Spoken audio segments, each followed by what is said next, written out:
Salve Deus! Brasília, 9 de fevereiro de 2013, na cidade do Vale do Amanhecer, aproximadamente às 15 horas. Hoje o projeto Omeiocan entrevista mais uma vez, começa a entrevista hoje com Trino Triada Tumarã, mestre Sol Anunciação José Carlos. Salve Deus! Salve Deus! Salve Deus, meu mestre! Salve Deus! Como foi a sua chegada ao Vale do Amanhecer? Como, né? Quando e por quê?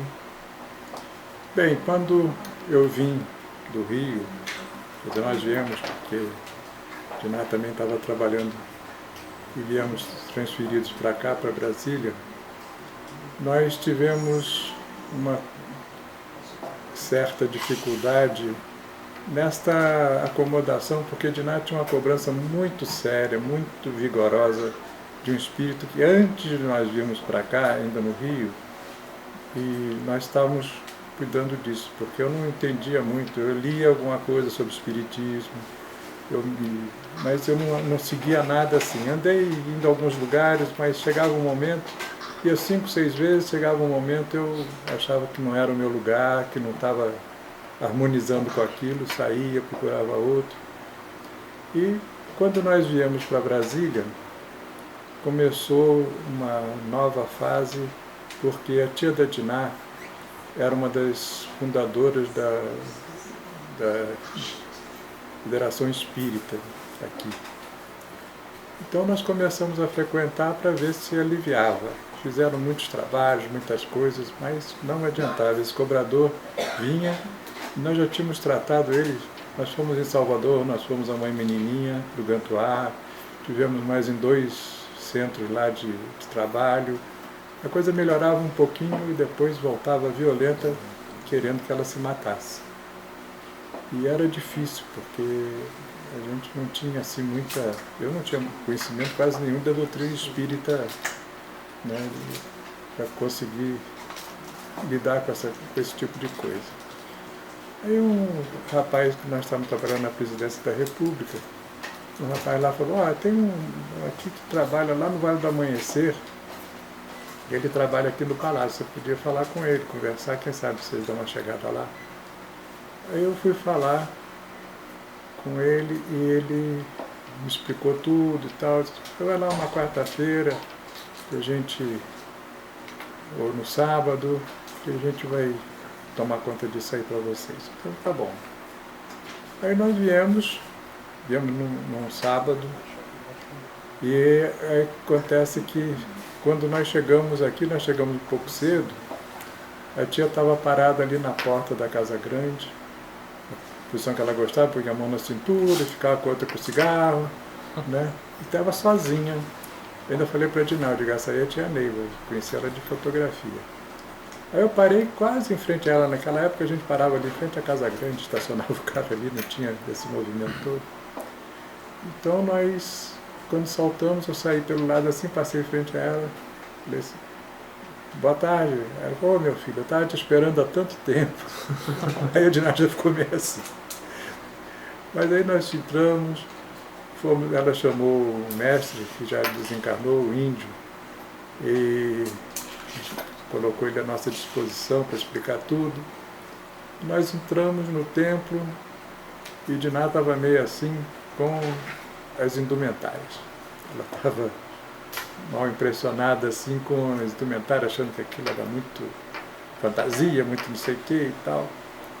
E eu fui e fomos atendidos no trono, ele me levou para o trono e a entidade chegou e fez uma puxada boa daquele irmão e foi doutrinado e depois ele deu uma descansadazinha, e o Preto Velho falou que era uma situação demorada, mas que a gente precisava trabalhar muito, mas que ia estar tudo bem. A partir daquele momento ele estava contido.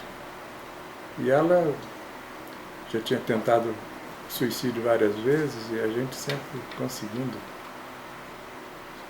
vamos dizer assim, pular a dificuldade, mas sem um tratamento, sem uma coisa. Tanto que, quando nós fomos a Mãe Menininha, ela fez um trabalho, ficou 6 meses sem haver manifestação do cobrador. Depois ele voltou. E aqui, quando nós fomos também na Federação Espírita, aí não melhorava, era uma sessão pesada, havia incorporações assim muito agressivas, e aqui pelo menos foi mais tranquilo. E nós começamos então a vir frequentar. Né? E sempre a tia estava atendendo ali, dava um adeuzinho, dava uma olhada.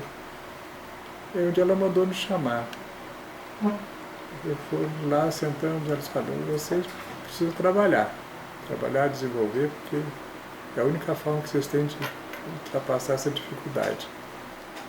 Aí eu falei, bom, tia, eu gostaria de fazer aqui, se fosse possível. Ela ficou feliz, porque, inclusive, foi um sentimento que eu tive, porque todo mundo falava, você vai chegar no vale? É assim, dá um choque, dá isso, dá aquilo. Eu, quando cheguei, que virei ali, que deparei com um templo, ainda é um templo antigo, né? Mas eu senti como se tivesse chegado em casa, aquela sensação que você tem quando você chega em casa. E eu senti isso. Mas fiquei na minha e tentando ver até onde ia a coisa. Aí quando a tia falou que eu podia então, ir pegar o cartão para o desenvolvimento, eu fui, de nada disse, eu não vou. Então, pela primeira vez eu vou, você fica. Porque eu não vou deixar essa oportunidade passar, não. Aí fui. E aí foi interessante, porque eu comecei... Nós tínhamos comprado uma chácara aqui do lado, atrás da Embrapa, na saída ali da rodovia. E eu chegava aqui no sábado e aquela coisa de cuidar da terra, plantar uma coisa, puxar água para um lado, para o outro. E eu cheguei aqui no domingo de manhã, entrei para a primeira aula. E fui como doutrinador para fazer a primeira aula. E eu ouvi a aula, o seu Mário dava aquela inicial, né, de Dominical. A palestra dominical. Eu gostei muito da palestra e tudo, e fui para o primeiro grupo. Quando o mestre abriu o trabalho, eu simplesmente apaguei. Quando eu voltei, ele estava encerrando. Aí eu achei aquilo estranho, mas ele acontece aqui. É que eu fiquei muito tempo no trabalho no sábado, né? Fui dormir tarde, aquela coisa toda, deixei. Quando foi no domingo seguinte, aí eu falei no sábado, eu digo, vou fazer a coisa como se fosse fazendeiro velho, né? Deitei na rede depois do almoço, fiquei no sábado bem descansado, fui deitar cedo e vim para cá, mas não tinha comentado nada com ninguém. Aí foi quando aconteceu outra vez. Fui para a palestra do seu Mário, depois fui para o grupo. Quando abriu o grupo, eu sumi. Voltei depois.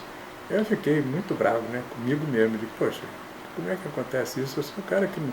Eu vejo filme chato, não durmo. Às vezes uma conversa chata, eu tenho paciência. Mas aquilo ali era uma coisa que estava além de mim. Eu simplesmente, eu não sentia sono, não sentia nada. De repente, saía do ar, né? Aí fui lá falar com o seu Mário. Aí o seu Mário estava conversando, aí a tia estava no sétimo e me chamou. Ah, meu filho, vem aqui. Olha, você vai fazer o seguinte, você vai lá no templo, fala com o mestre lá que eu quero que você receba a sua autorização, que eu vou fazer a sua iniciação na terça-feira e vou fazer a sua elevação de espada no sábado. Então tá, né? Mas fui lá. Aí o mestre lá me deu um vai. Você pensa que aqui, isso aqui, não sei o quê, eu digo, não sei nada. Aí eu voltei lá e falei, tia, o homem lá me deu uma bronca danada e disse que não tem isso aqui não. Ela chamou a Edelvis, mandou a Edelvis ir comigo ao tempo, passei em todos os trabalhos e me deram o cartão. Aí na terça-feira eu fiz a iniciação e no sábado ela fez a elevação de espada. Aliás, foi a última elevação que ela fez, né, de grupo assim. E eu comecei e aí queria entrar para ela dizia sempre nas aulas dela, né, a gente procurar ficar num grupo, explicava o que era esses povos, né, essa coisa toda. E eu falava com ela que a gente quase não conversava assim, entende, sobre minha vida eu não falava nada. Aí ela ficou assim, olha meu filho, você não vai procurar nenhum adjunto para entrar não. Espera um pouco, fica quieto e tal. Aí eu fiquei, né? E comecei a trabalhar. Aí foi quando começou a Cruz do Caminho, ela falou, você pode fazer uma Cruz do Caminho, né? Eu digo, eu não posso, porque eu não tenho ministro. Disse, como você não tem ministro? O ministro está aí do teu lado. Eu digo, mas a senhora nunca me falou, né? Aí ela me deu o ministro Tumarã. Aí ela explicou que Tumarã era na linha, quer dizer, não era Tumarã na linha do Tumuxi, é que é na linha do Tumarã. Tumarã é fonte do Tumuxi. Né? Aí me pôs como regente do seu Mário. Me pôs regente dos 3. Mas houve uma série de dificuldades, uns que não aceitavam, aquela coisa toda, e tal, você fica com o Mário aqui. Aí ficamos assim, ela fez a consagração, fizemos toda uma jornada assim, bem harmonizada. E eu comecei a ter uma série de incumbências, ela me dava algumas coisas assim para fazer, quando foi a coisa do vale, das leis, né?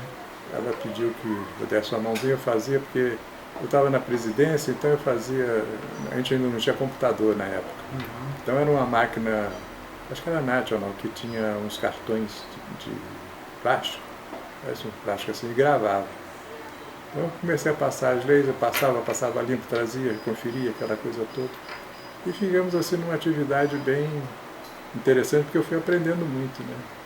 E vinha sempre, porque lá na presidência nós éramos 4 subchefes do gabinete da Secretaria do Planejamento.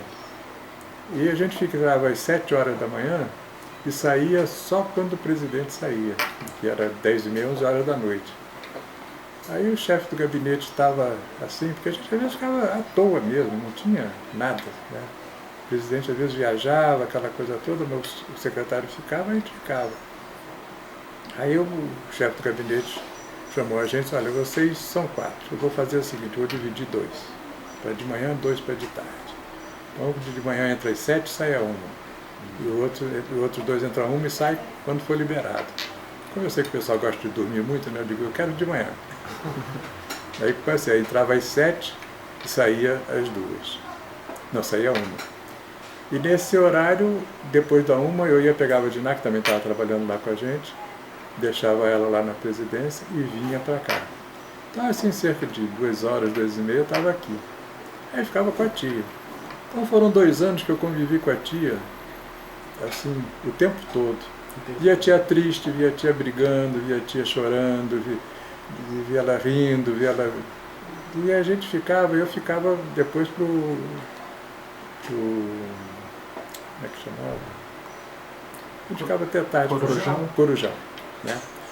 Aí no Corujão, o pessoal também ia embora, porque saía muita conversa que não tinha muito a ver com a doutrina, né? Muita coisa assim. Mas eu ficava, e ela ficava comigo e com o seu Mário. Aí o seu Mário começava a ter sono, começava a brigar, ele disse, Mário, vai dormir. Aí nós ficávamos os 2, aí ela conversava muita coisa, entende assim. Eu não perguntava nada sobre... Eu até uma época, quando eu saí da presidência, estava para sair, que estava uma situação política muito complicada, eu nunca perguntei nada a ela. Ela olhava para mim, tá difícil, né, meu filho? Eu digo, tá.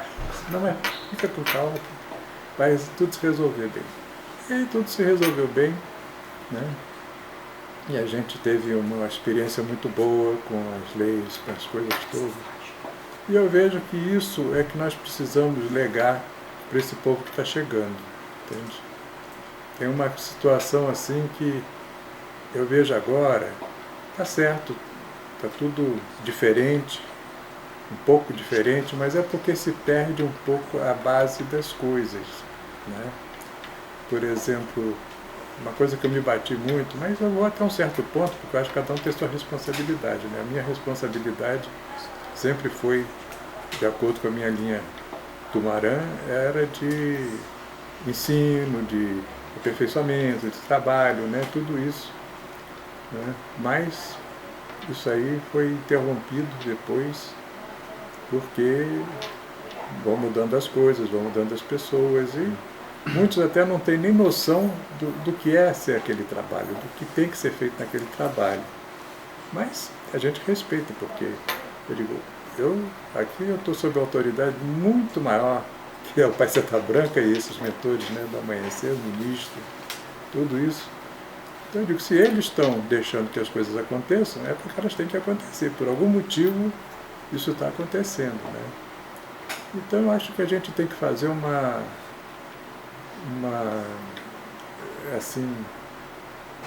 força realmente dentro de nós para aceitar o que a espiritualidade pretende de nós, o que a espiritualidade quer de nós, que é exatamente, eu acho, essa sobrevivência da doutrina.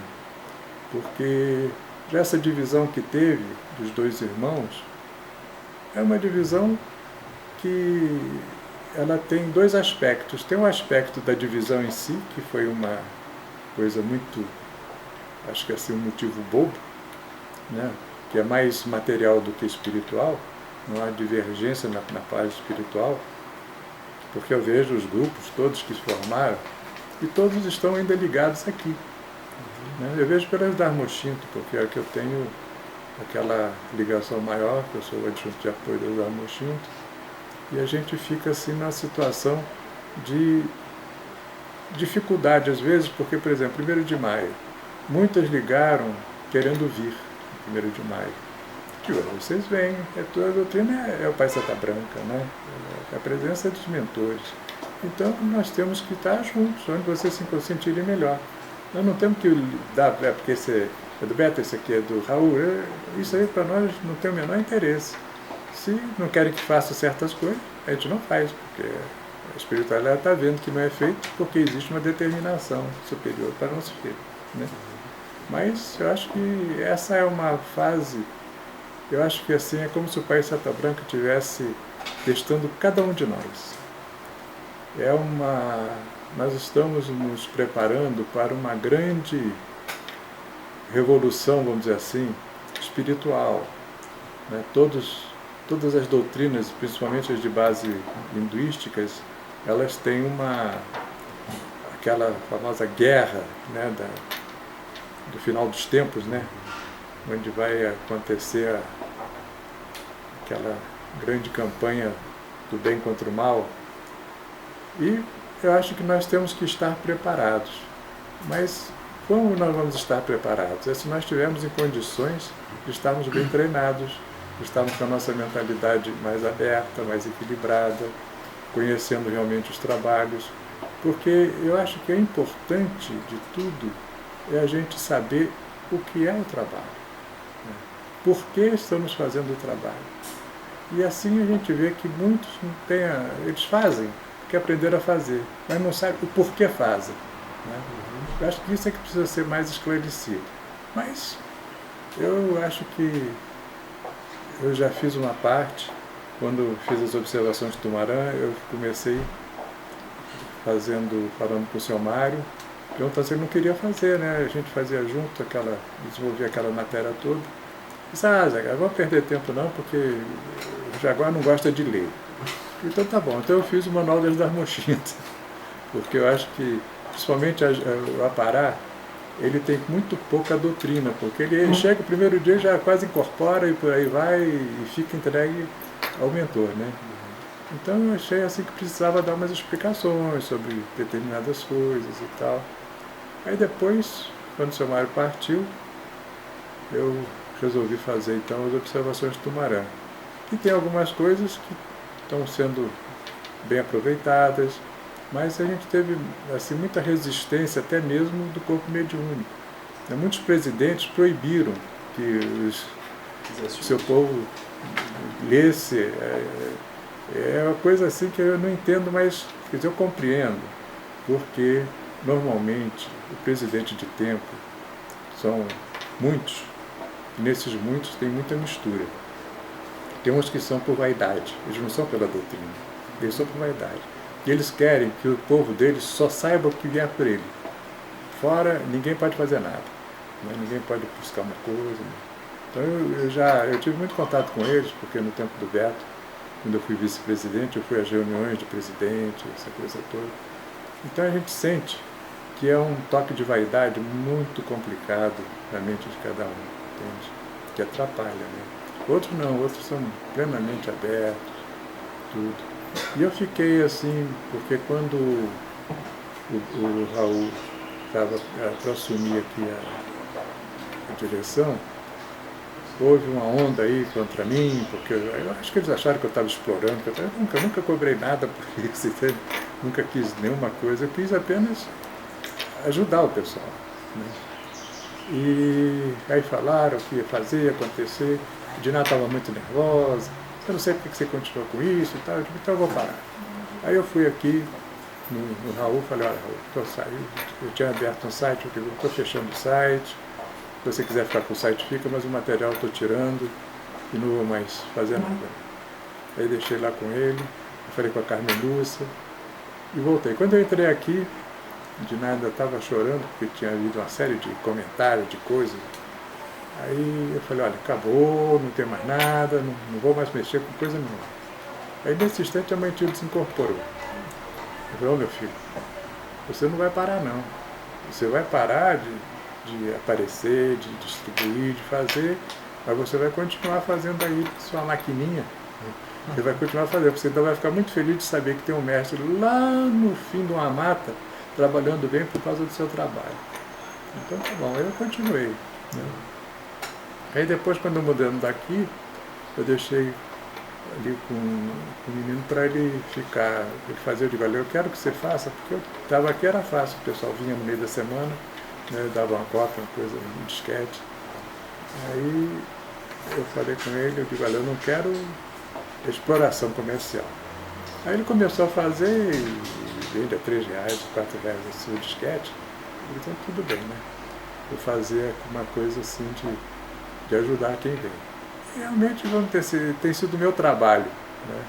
Eu fiquei 10 anos no desenvolvimento, fiquei 28 anos com a bênção do pai, fiquei 6 anos, 8 anos no desenvolvimento e foi no desenvolvimento e também na libertação, os trabalhos de libertação.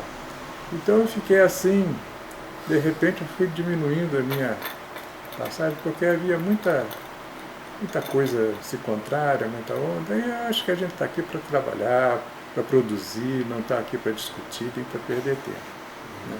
Então eu gosto de fazer as coisas dentro do que eu ouvi, né? Porque eu vejo assim, hoje, tanta coisa, porque eu no tempo da tia, tem um cara que nem conheceu a tia, mas ele dá uma aula e diz, a tia me falou, porque a tia me disse, porque está tudo bem, né? Faz bem o ego dele, né? Deixa se distrair, né? Então a minha preocupação era que se fosse mantida uma determinada disciplina dentro da doutrina.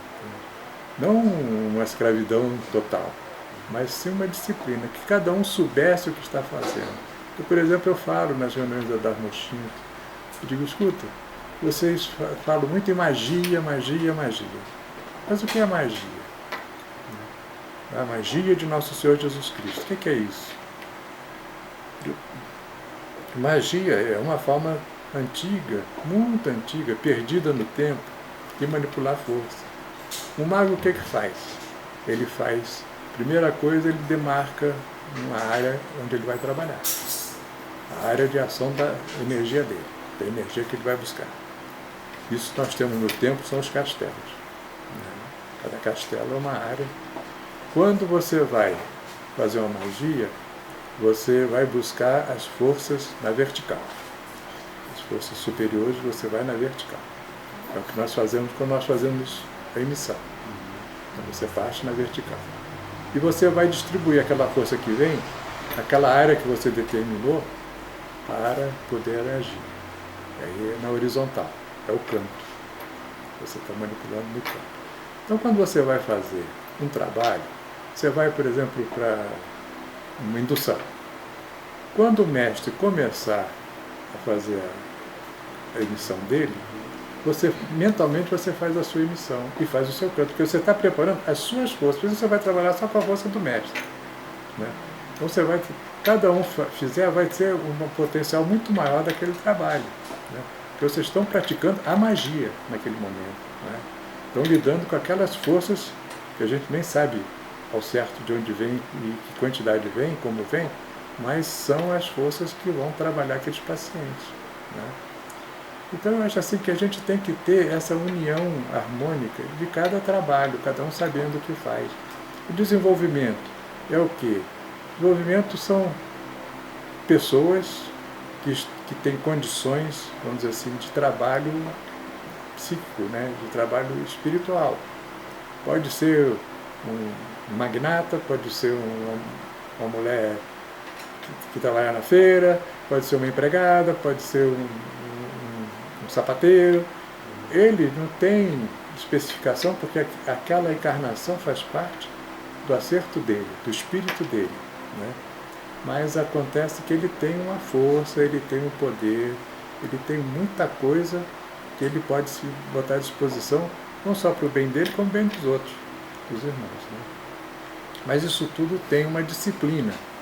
Então é necessário que haja o conhecimento desse funcionamento das coisas. Por que você faz uma cura, né? Por que você faz a junção, a indução? Por que uns casos não devem passar, né? Tudo isso. Então a tia explicava sempre nas aulas, fazia algumas explicações.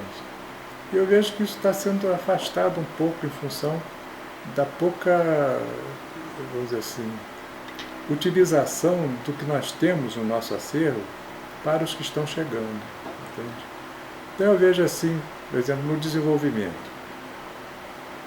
é chegar aquele mestre ou aquela ninfa que tem uma condição de trabalho, tem uma necessidade, eles têm um potencial de trabalho.